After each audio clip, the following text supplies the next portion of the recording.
அமெரிக்க தலைநகர் வாஷிங்டனுக்கு அருகே அமைந்துள்ள ரீகன் வாஷிங்டன் தேசிய விமான நிலையத்திற்கு அருகே விமான விபத்து ஏற்பட்டிருக்கிறது. PSA ஏர்லைன்ஸுக்கு சொந்தமான நிறுவனம் தரையிறங்க முயன்றபோது நடுவானில் ஹெலிகாப்டரில் மோதியதாக தகவல் வெளியாகியுள்ளது. விபத்தை தொடர்ந்து ரீகன் விமான நிலைய செயல்பாடுகள் அனைத்தும் சஸ்பெண்ட் செய்யப்பட்டுள்ளது. அமெரிக்காவை பொறுத்தவரை அங்கே விமானங்களை பயன்படுத்துவோர்தான் அதிகம். விமான சேவை என்பது அமெரிக்காவில் ரொம்பவே முக்கியமான ஒன்றாகி வருகிறது. இதற்கிடையே அமெரிக்க தலைநகர் வாஷிங்டன் அருகே அமைந்துள்ள ரீகன் வாஷிங்டன் தேசிய விமான நிலையத்திற்கு அருகே எதிர்பாராத விபத்து ஒன்று ஏற்பட்டிருப்பதாக தகவல் வெளியானது.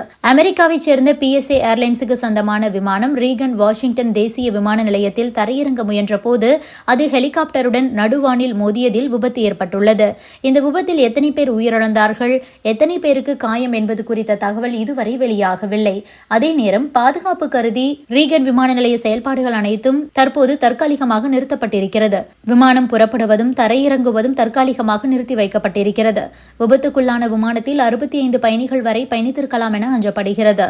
விபத்தில் சிக்கிய விமானம் போட்டோமாக் நதி பகுதியில் விழுந்ததாக கூறப்படுகிறது. இதனையடுத்து மீட்பு படையினர் உடனடியாக சம்பவ இடத்திற்கு விரைந்துள்ளனர். தற்போதைய தகவலின்படி அமெரிக்காவின் வாஷிங்டன் விமானம் மற்றும் ஹெலிகாப்டர் நேருக்கு நேர் மோதிய விபத்தில் உயிரிழந்த 19 பேரின் உடல்கள் மீட்கப்பட்டிருக்கிறது.